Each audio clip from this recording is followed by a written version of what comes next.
Meus irmãos, pela graça de Deus, nós chegamos no capítulo 6 do livro de Juízes. Nós temos aqui a história de Gideão. Acredito que depois de Sansão, ele é o mais conhecido no livro de Juízes. Gideão foi um herói da tribo de Manassés que libertou Israel das mãos dos midianitas. A sua história está registrada no capítulo 6, capítulo 7 e capítulo 8 do livro de Juízes. Portanto, é um personagem importante. Temos 3 capítulos que trabalham acerca aqui da sua libertação diante do povo de Israel. Essa noite, por conta do contexto, do tempo também, nós vamos nos concentrar nos versículos 1 ao 10 que nós lemos nessa noite. E o ponto desses 10 versículos é o Deus que faz ajustes. Nesses 10 versículos, Deus vai nos mostrar que antes da libertação, os ajustes ou detalhes que precisam ser colocados em ordem, precisam de fato serem observados perante a palavra do Senhor. Esses versículos são de suma importância porque introduzem a chegada de Gideão. Antes de ele aparecer no livro, nós temos esses 10 versículos, mostrando a importância dos ajustes. Antes da libertação, propriamente dita, Deus nos ensina que Ele é um Deus de detalhes. Deus não está apenas preocupado com o alívio da libertação, mas, acima de tudo, Deus busca o alívio da libertação de maneira completa ou de maneira plena. Então, esses 10 versículos têm essa importância aqui no livro, quando o autor está colocando perante nós. O Deus dos ajustes. A Bíblia diz que, mais uma vez, os filhos de Israel fizeram o que era mal perante o Senhor. O capítulo de número 6, mais uma vez, abre com esse aviso sombrio da idolatria do povo de Israel, para nos indicar que mais uma vez o ciclo se iniciou. Eles passaram em um período de 40 anos, se você olhar um pouco mais acima, no versículo de número 31 do capítulo 5, que nos informa que a terra ficou em paz 40 anos. Depois desses 40 anos, provavelmente com a morte de Débora, o povo iniciou mais uma vez o ciclo. O povo voltou para a idolatria. O povo fez aquilo que era mal perante o Senhor. Temos visto que sempre quando essa expressão aparece, essa expressão quer nos indicar que o nosso coração facilmente se esquece das coisas de Deus. Facilmente o nosso coração é capturado pelos falsos deuses, pelas questões contemporâneas, pelas ideologias que muitas vezes não provêm do Senhor, mas que elas ganham espaço em nosso coração. E tudo aquilo que não provém de Deus, que muitas vezes nós estamos relacionados, aquilo que é pecado, aquilo que não agrada ao Senhor, isso é mal aos olhos de Deus. Deus não se agrada com isso, e é isso que está acontecendo mais uma vez nesse contexto. O povo inicia mais uma vez o ciclo, começando-se aqui acerca da idolatria. Eles fizeram o que era mal perante o Senhor. E por conta disso, por conta desse pecado, o autor de Juízes vai nos informar que o povo estava sendo oprimido. Deus agora vai levantar o seu agente, o agente da sua disciplina, que aqui no texto são os midianitas. Eles foram oprimidos pelos midianitas como castigo, disciplina de Deus por conta da sua idolatria, do mal que eles estavam fazendo. Se você olhar para o texto, a continuação do versículo vai dizer: por isso. Essa expressão significa como resultado do mal, da idolatria que eles estavam fazendo, Deus enviou os midianitas. Deus entregou nas mãos dos midianitas por 7 anos. 7 anos o povo de Israel foi oprimido. Apesar de o período de opressão ser o mais curto no livro de Juízes, 7 anos, esse período foi o mais severo, comparado com as opressões anteriores que já vimos até aqui. Por quê?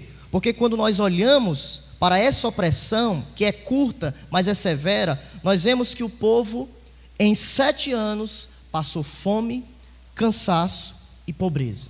7 anos de muito mal, onde os midianitas eram tão cruéis que eles saqueavam tudo do povo de Israel, ao ponto de o povo se esconder nas montanhas. É isso que os versículos 2 ao 6 vai nos dizer, nas cavernas, nas fortalezas. Sempre que os israelitas faziam o plantio, os midianitas iam até lá e arrancavam tudo do povo de Israel.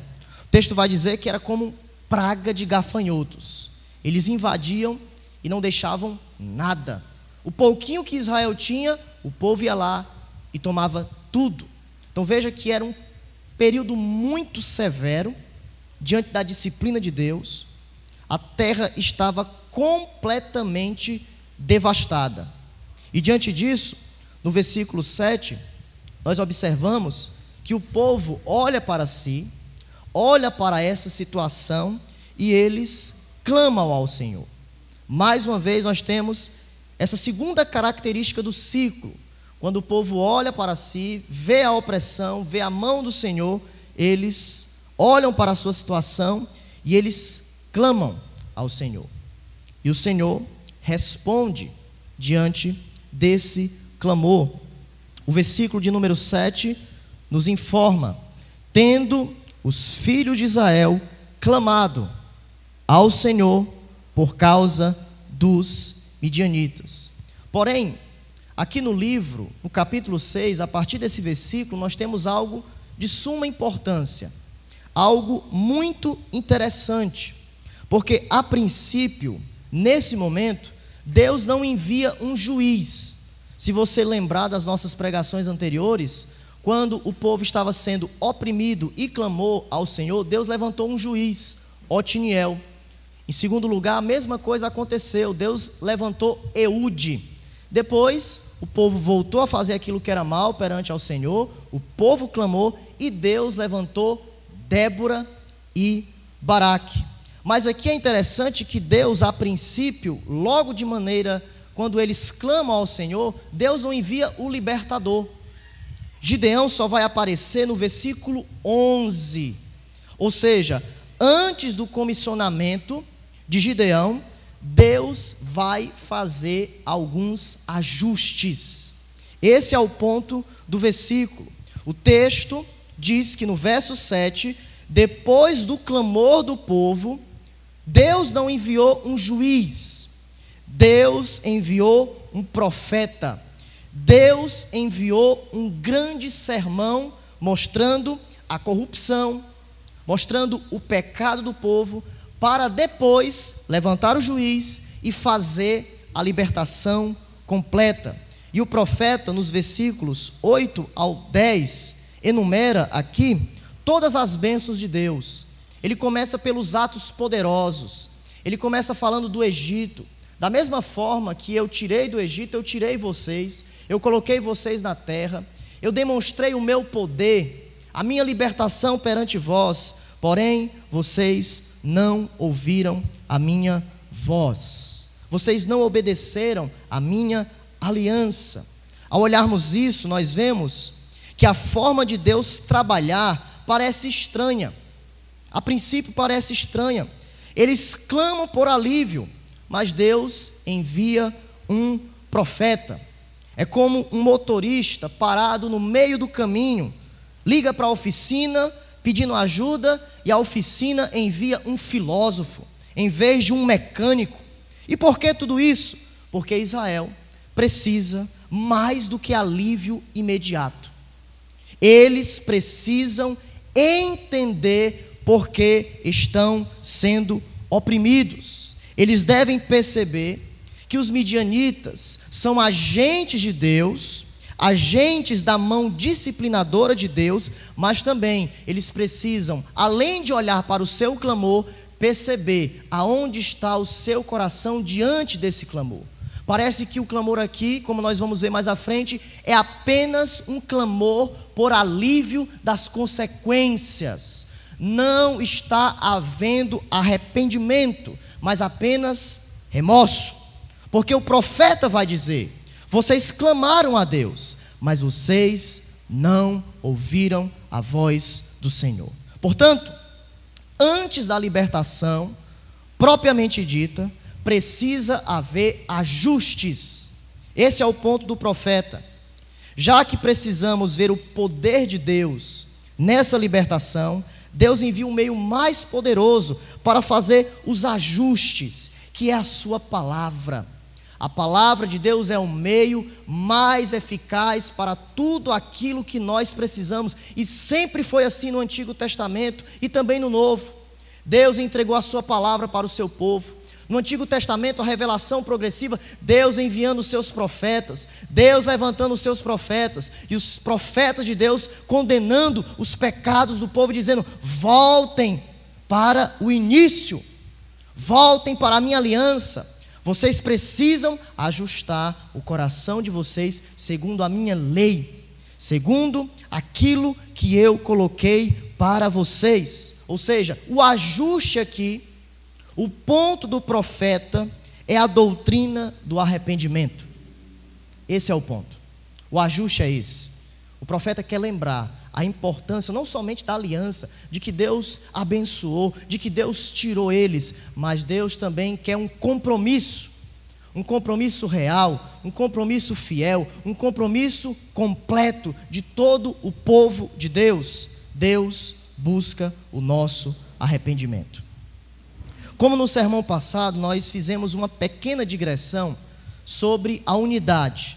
E é muito importante que você fique atento a esses detalhes que Deus está nos levando, segundo a passagem, segundo a providência, a soberania de Deus. Acredito que foi um momento oportuno falarmos sobre unidade.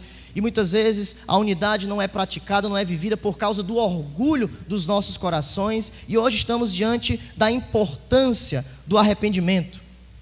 Hoje eu gostaria de ver um pouco com vocês, nessa passagem, e ao decorrer da Bíblia, a importância, a doutrina do arrependimento. A primeira coisa que nós vemos sobre o arrependimento é a sua importância. A importância do arrependimento.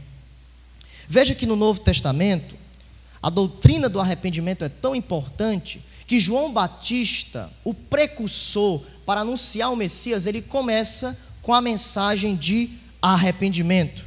Mateus capítulo de número 3. Veja só.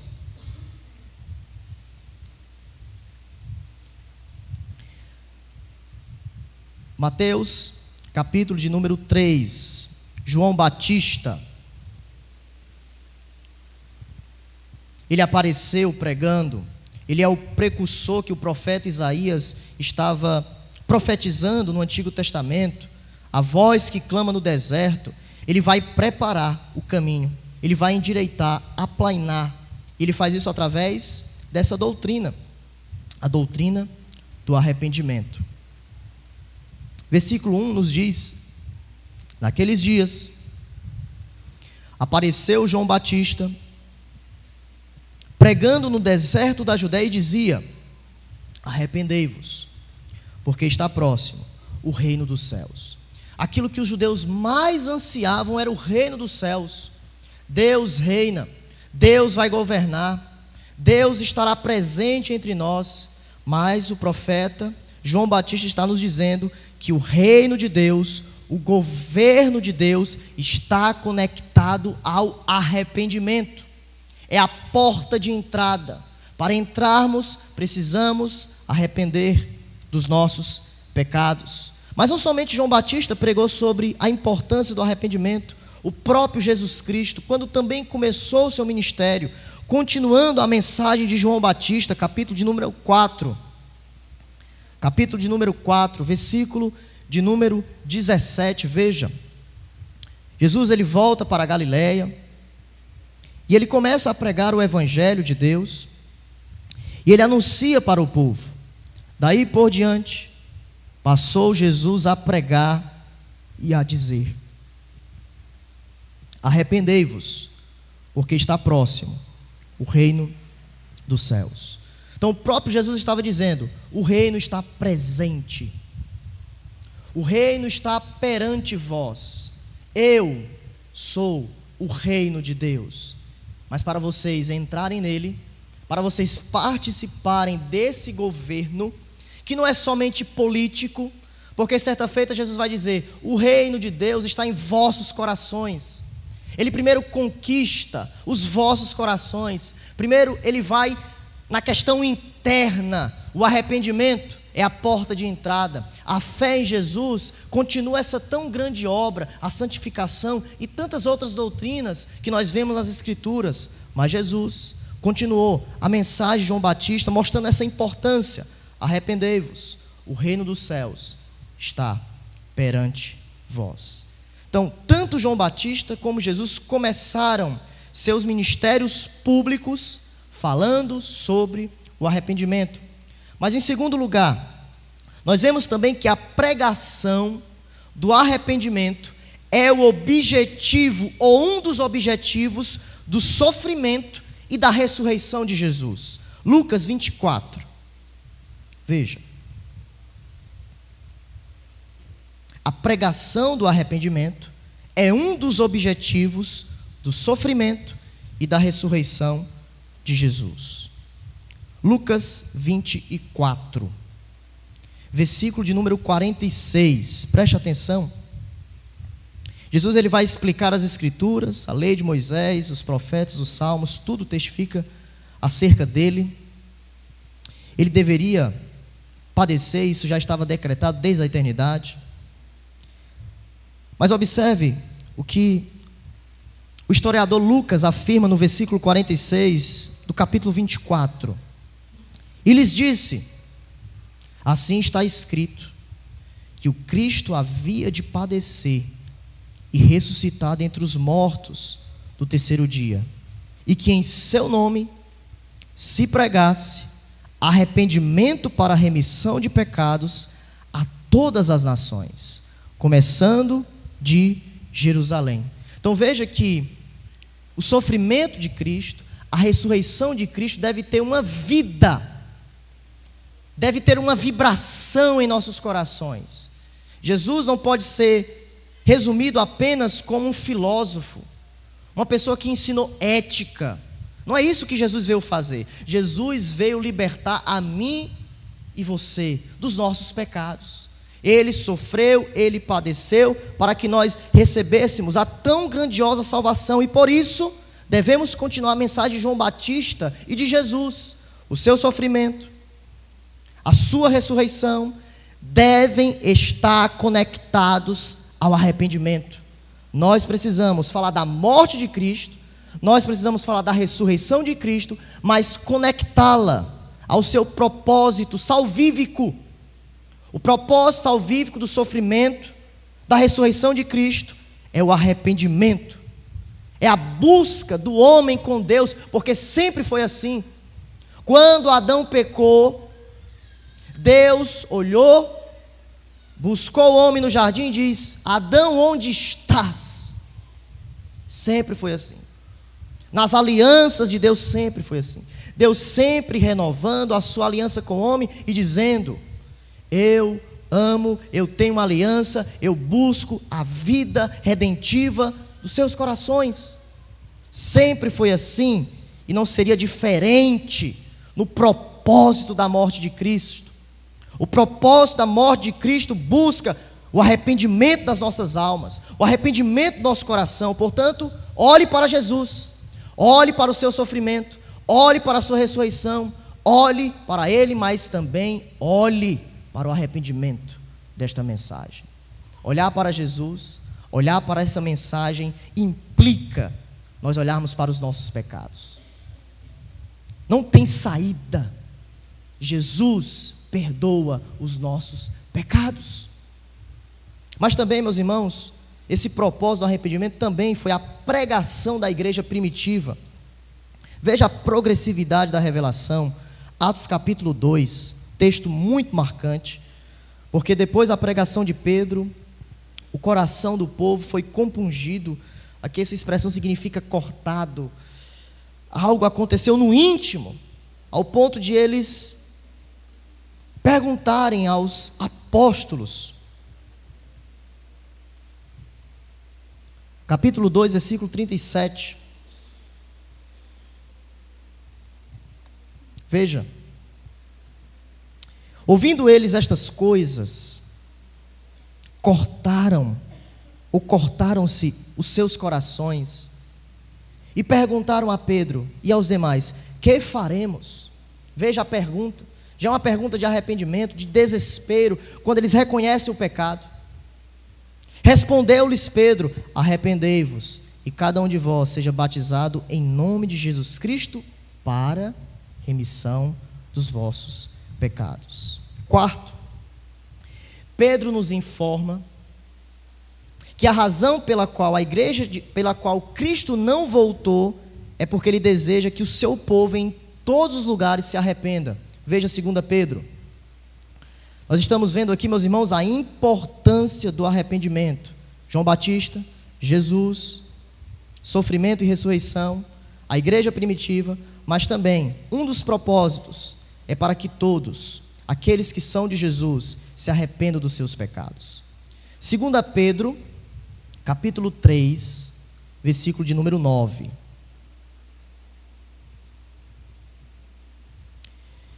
Segunda Pedro, capítulo 3, versículo de número 9. Veja só. Não retarda o Senhor a sua promessa, como alguns a julgam demorada. Pelo contrário, Ele é longânimo para convosco, não querendo que nenhum pereça, senão que todos cheguem ao arrependimento. Então veja que um dos propósitos que estão conectados à vinda do Messias é para que muitos, porque Ele é longânimo, cheguem ao arrependimento. E por fim, meus irmãos, sobre a importância do arrependimento, o Novo Testamento começa com o arrependimento, Mateus 3, mas também Apocalipse, ou no término, finaliza com arrependimento. Apocalipse de número 3, olha só, Jesus falando para as igrejas da Ásia Menor, e nessas repreensões, não poderia jamais nos esquecermos, ou Jesus demonstrar a importância do arrependimento, porque nós veremos que o arrependimento ele perdura por toda a vida, não foi só no início. Arrependimento é algo que nós precisamos praticar até a volta de Jesus. Apocalipse capítulo 3, versículo de número 9. Veja, o Novo Testamento começa com arrependimento, mas também termina com arrependimento. Carta à igreja aqui de Laodiceia, versículo 19, capítulo 3, eu repreendo e disciplino a quantos amam. Sê, pois, zeloso e arrepende-te. Você tem zelo? Você ama a Jesus? Você compreende a sua lei? Portanto, você deve também praticar as boas obras cristãs. Você deve se arrepender dos seus pecados. Diante dessas características sobre a importância do arrependimento, o que significa arrependimento? Qual é o conceito de arrependimento nas Escrituras? O arrependimento pode ser definido como o abandono consciente por parte de uma pessoa salva do pecado e uma volta para Deus e uma mudança de vida plena, manifestando-se em pensamento, sentimento e vontade. É isso que nós vemos nas Escrituras do que significa arrependimento. Então, veja, em primeiro lugar, arrependimento é um aspecto intelectual. O verdadeiro arrependimento, primeiro, envolve o conhecimento da santidade e da majestade de Deus. A primeira coisa que nós precisamos entender é quem Deus é. Quando nós olhamos para Deus e percebemos quem Deus é, nós estamos perdidos. Foi isso que Isaías fez no seu chamado. Isaías capítulo 6, versículo de número 5: ai de mim, estou perdido, porque sou um homem de lábios impuros. Então, o arrependimento tem que incluir o reconhecimento dos próprios pecados, a culpa, que transgredimos a lei de Deus, que violamos a sua vontade. Meus irmãos, precisa haver esse reconhecimento que não somente pecamos horizontalmente, mas acima de tudo ofendemos a Deus. O ponto maior é esse: Deus foi ofendido, Deus foi envergonhado. Nós falamos muito sobre perdão, isso é bênção, mas se esquecemos em primeiro lugar de reconhecermos que nós pecamos contra Deus. O primeiro choro não deve ser as consequências, o primeiro choro deve ser: Deus, eu violei a tua vontade, Deus, eu ofendi o teu caráter, ó Pai. Aqui deve ser o primeiro aspecto intelectual, mas também, segundo, emocional, tristeza do coração, por causa do pecado, porque ofendemos a Deus. Nós lemos essa noite 2 Coríntios, capítulo 7, versículo 10, tristeza segundo Deus. Essa tristeza segundo Deus nos conduz à salvação por causa do arrependimento.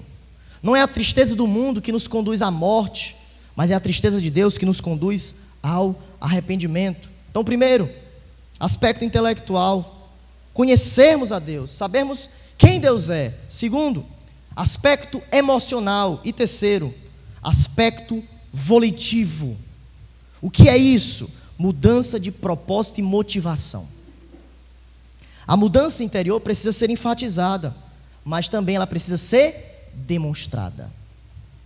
Então, o arrependimento é aquilo que João Batista vai dizer: vocês precisam não somente dizer que são filhos de Abraão, não é porque vocês têm essa etiqueta que vocês são salvos. Vocês precisam demonstrar em frutos dignos de arrependimento. É a volição, é a vontade sendo demonstrada externamente.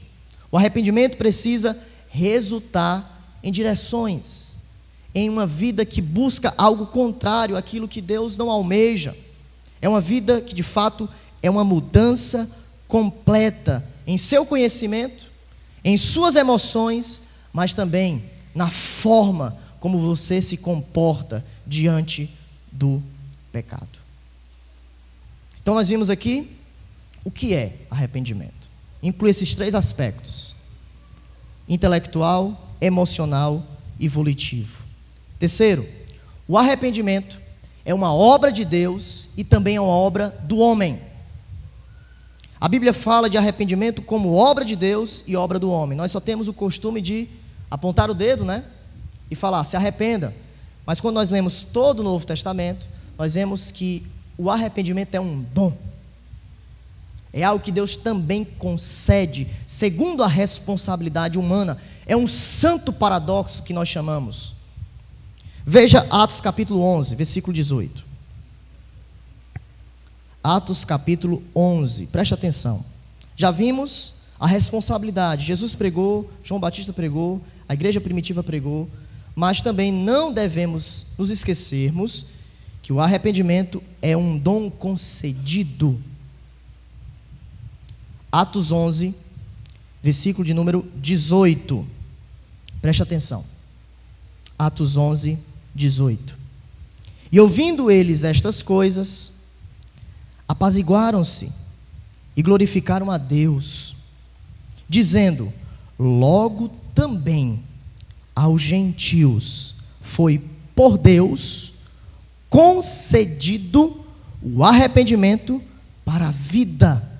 Então veja que os discípulos estão alegres, porque os gentios, eles abraçaram a fé, e eles entenderam que o arrependimento das suas vidas, além de eles terem essa capacidade intelectual, emocional, volitiva, a igreja primitiva entende que o arrependimento de Deus é um dom concedido por Ele.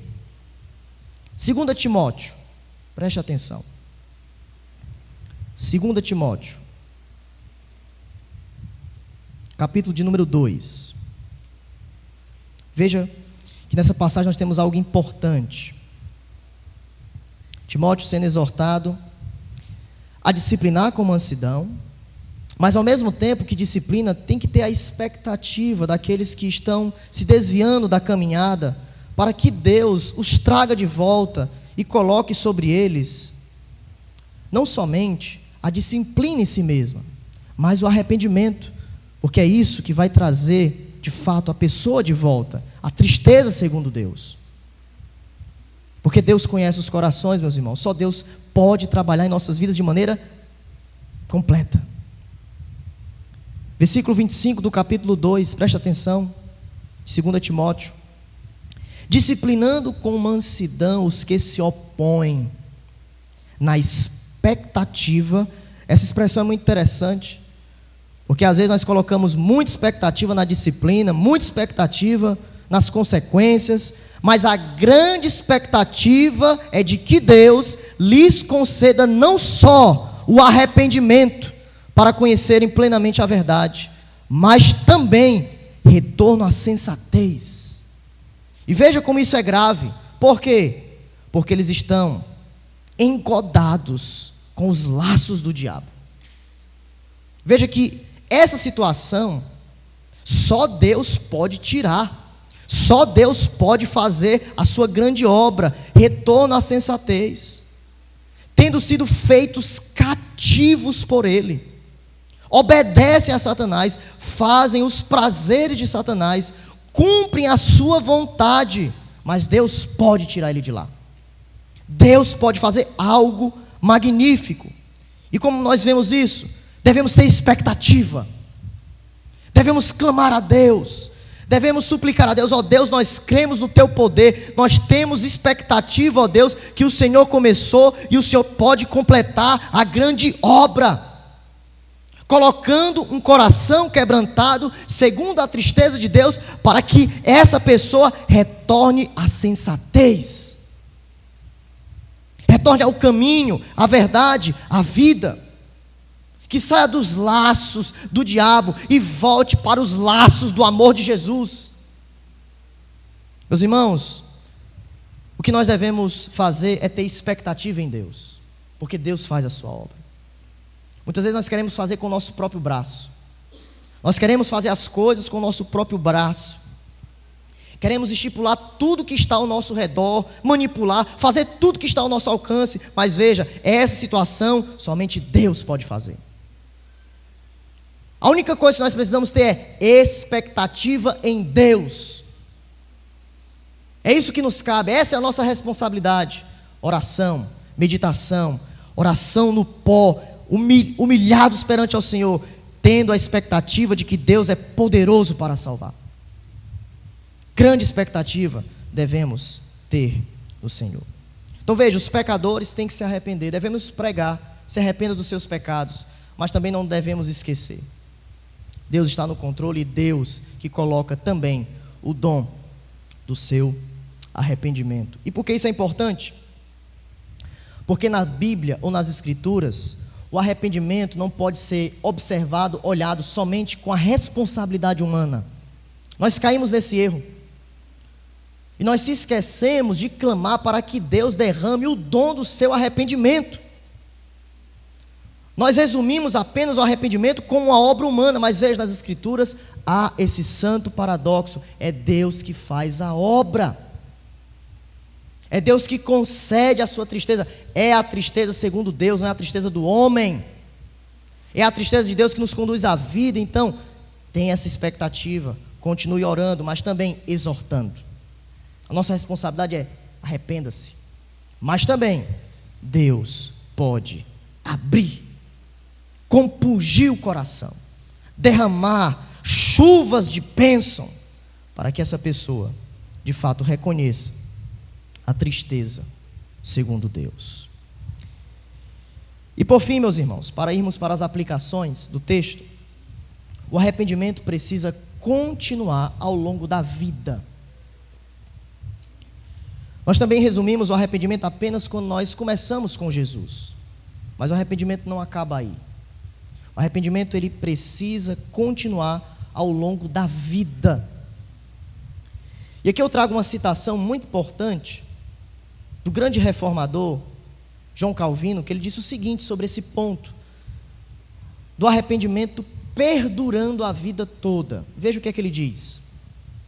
Na verdade, essa restauração da imagem de Deus não ocorre num só momento, num só dia, num só ano, mas pelo avanço contínuo e algumas vezes demorado. Deus varre dos seus eleitos a corrupção da carne, limpando-os da culpa, consagrando-os a si mesmo como templos, renovando a mente deles até a pureza, para que possam praticar o arrependimento ao longo da vida e saber que essa luta só findará na morte. Meus irmãos, o arrependimento só findará na morte. Enquanto estivermos aqui, deve haver momentos de arrependimento, momentos em que nós devemos abandonar certos vícios, certos pecados. É uma vida inteira se arrependendo dos nossos pecados, inteira, lutando. E existe até certos pecados que é difícil nós abandonarmos e devemos clamar: ó Deus, derrama sobre mim o arrependimento. Ó Deus, está difícil, ó Deus, mas o Senhor é poderoso, o Senhor pode me livrar desse pecado, porque não depende somente de mim, depende do Senhor. E quando a gente olha para isso, até o nosso arrependimento é incompleto. É por isso que nós precisamos de Jesus, porque o nosso arrependimento não é perfeito. Por isso nós precisamos da obra de Cristo. Ó Deus, o Senhor conhece meu coração, mas derrama um arrependimento genuíno e sincero, que eu lute contra o pecado de maneira correta e sincera. Porque se findasse apenas ao arrependimento, nós seríamos salvos através das obras. Mas nós não somos salvos através das obras, nós somos salvos através do sacrifício de Cristo. O arrependimento faz parte da regeneração, da santificação em nossas vidas. Ele deve continuar como demonstração do nosso tão grandioso Senhor e Salvador Jesus Cristo. Então, meus irmãos, a exigência de Jesus, quando ele falou que nós devemos negar a si mesmo, tomarmos a nossa cruz, significa isso. Tomar a cruz de Jesus é uma vida de dependência, é uma vida de que a cada dia eu preciso amar a Jesus e abandonar tudo aquilo que atrapalha a minha vida com Deus. Vai durar a vida toda. Você vai levar essa cruz até a sua morte. Até a sua morte. Que Deus nos abençoe a nós vivermos essa vida de arrependimento por inteiro. Quando nós voltamos para Juízes, diante dessa pequena digressão, olhando para a importância, olhando para o conceito, olhando para tudo isso, o Novo Testamento também, nós vamos ter algumas aplicações agora sobre os versículos que nós lemos. Primeira coisa, o que a gente aprende com o sermão do profeta lá? Nós aprendemos que Deus não está confinado a uma caixa mecânica, respondendo a todos e quaisquer apelos da nossa vida. O povo clamou, mas Deus naquele momento disse: eu não vou libertar vocês agora. Eu não estou confinado aos seus clamores. Eu não estou confinado a uma caixa mecânica que eu só faço aquilo que o meu povo pede. Não, eu não posso ser manipulado. Eu conheço o coração de vocês e vocês precisam primeiro se arrepender dos seus pecados. Não importa aquilo que nós desejamos, no final a vontade de Deus vai ser cumprida. Não importa. Não importa aquilo que você deseja, aquilo que você clama. Deus não está atrelado aos seus corações, simplesmente. Deus quer fazer a sua vontade. Deus jamais pode ser manipulado. Nós podemos manipular uns aos outros, mas Deus não é manipulado. Deus sabe trabalhar os seus mínimos detalhes. É por isso que ele está dizendo: eu envio o profeta, porque ajustes precisarão ser feitos. Segunda coisa, segunda aplicação: Você precisa interpretar a sua vida, os acontecimentos, segundo as circunstâncias de Deus. Às vezes, como Israel, nós queremos escapar de determinadas situações. Clamamos a Deus para termos uma saída. Porém, Deus disse para Israel: eu não vou tirar vocês agora. O problema vai continuar. Porque o ajuste precisa ser feito. Deus disse para Israel que o problema era a desobediência do coração. Havia uma necessidade. Meus irmãos, qual é a nossa maior necessidade? Você veio para o culto para seus problemas serem aliviados? O texto diz que esse não é o problema principal. Nosso problema principal é Deus. É a nossa vida com Deus. É o alívio do problema. Deus nos ensina que antes precisamos fazer os ajustes para que venha a libertação. Primeiro a gente precisa do sermão. Primeiro a gente precisa do profeta. Primeiro a gente precisa ouvir o profeta Jesus Cristo falando o que é que o Senhor quer, o que é que o Senhor precisa, o que é que o Senhor quer que a gente faça, para que haja libertação. Porque não adianta pularmos, avançarmos para a libertação, para o regozijo, para a bênção, e não ser ajustado àquilo que precisa de fato ser cumprido no Senhor. Terceiro, o caminho de Deus, ou o caminho da santidade, é mais importante do que a ausência da dor. Muitas vezes você vai querer sair de determinado aperto, mas Deus quer que você esteja lá, para que você veja o problema da idolatria do seu coração. Deus quer nos instruir, não nos pacificar simplesmente. A libertação vem, porém, vem de maneira completa, com um toque da espiritualidade. O caminho de Deus, o caminho da santidade, é mais importante do que a ausência da dor. E quarto, meus irmãos, já que falamos sobre arrependimento, nós temos nessa passagem, eu queria aplicar a diferença de remorso e arrependimento. O ponto que Deus vai falar para o povo, diante dessas aplicações que já vimos: eu amei vocês, eu salvei vocês, mas vocês não me deram ouvidos. Que condenação dura essa do profeta. Vocês se esqueceram de mim, vocês desobedeceram. Deus está nos ensinando que antes da libertação, nós precisamos levar a sério as nossas vidas. Eles simplesmente clamaram por libertação, por causa de um remorso. Existe uma grande diferença, meus irmãos, entre arrependimento e remorso. O que é remorso? É quando ficamos tristes por causa da consequência que o pecado traz. Mas não ficamos tristes porque ofendemos a Deus. E quando olhamos para o texto, tudo indica que eles apenas clamaram, porque eles olharam para as consequências. Estamos 7 anos sendo oprimidos. Estão roubando tudo de nós, ó Deus. Mas em nenhum momento eles falaram: ofendemos a Deus. Em nenhum momento. Eles pedem salvação por remorso.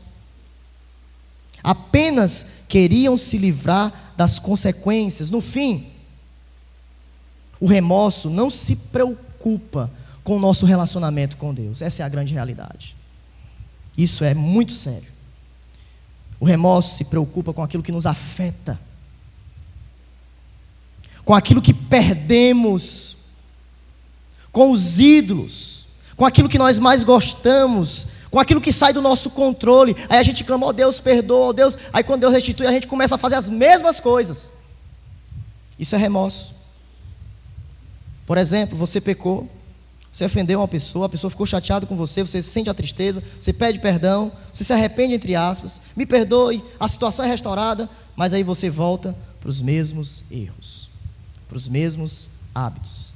No final, o fruto aí não é de arrependimento, é um fruto de remorso. Por quê? Porque você apenas está olhando para as consequências. Você em nenhum momento pensou em Deus.